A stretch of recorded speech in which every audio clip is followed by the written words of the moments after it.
Hello అండి, అందరికీ నమస్తే.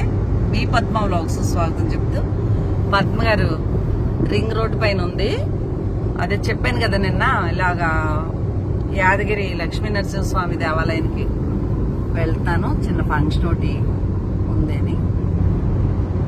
నాకు మా శ్రీను డ్రైవర్ వచ్చినప్పుడల్లా ఒక ఇన్సిడెంట్ జరుగుతూ ఉంటుంది అనమాట.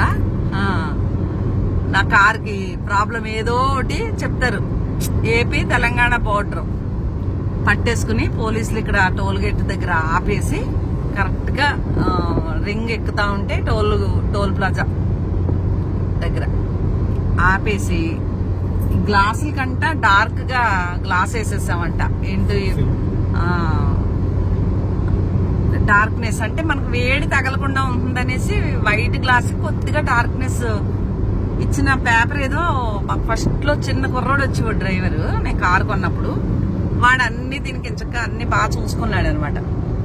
ఇప్పుడు ఎన్నిసార్లు బయట తిరిగాను కానీ ఎవరు ఏమి అడగలేదు. ఇప్పుడు ఫస్ట్ టైం అనమాట. ఇవాళ అక్కడ ఆఫ్ చేసి నెంబర్ ప్లేట్ మీరు స్టోగా వేయించారు, నెంబర్ ప్లేట్ తీసేయాలి, మార్చేయాలి, గవర్నమెంట్ ప్లేట్ వేసుకోవాలి, తర్వాత ఏమో ఈ గ్లాసులకి పేపర్లు రిమూవ్ చేసేయాలి, లేదంటే చలానా కట్టాలని ఆపేశాడు అనమాట నన్ను.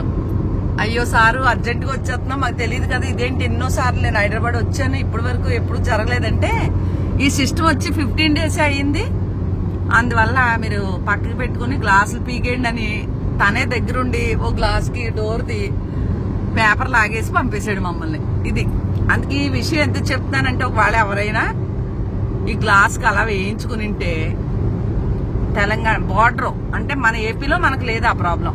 ఏపీ నుంచి తెలంగాణ వస్తాం కాబట్టి బార్డర్ లో పోలీసులు ఆఫ్ చేసేసి ఈ గవర్నమెంట్ ఇలా చేసింది కాబట్టి చూసుకోండి. మా ఏపీ వాళ్ళు అలా చేయరండి, మా ఏపీ వాళ్ళు చాలా మంచోళ్ళు. ఇంకే స్టేట్ వెళ్ళినా సరే.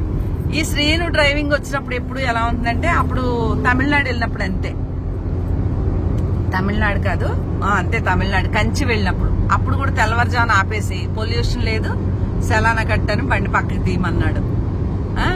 కానీ ఏదేమైనా నా మంచికే కదా, ఏది వాళ్ళు రూల్స్ కి మనం ఫాలో అయిపోతే మనం ఎవరితోటి ఏమీ మాట అనిపించుకోకర్లేదు.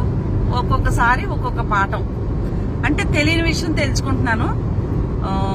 అయ్యో అది అద్దాంతి వేసింది లాగేలా అని చిన్న బాధ అనిపించినా చాలా హ్యాపీగా ఉంది. మొత్తం అంతా బయటించుక కనిపిస్తుంది అనమాట, చాలా బాగుంది. ఈ విషయం చిన్న విషయం మీతో షేర్ చెప్పేశాను. రేపు ఉపనయనం ఉంది, యాదగిరి లక్ష్మీ నరసింహస్వామి దర్శనం చేసేసుకుని వచ్చేస్తాను.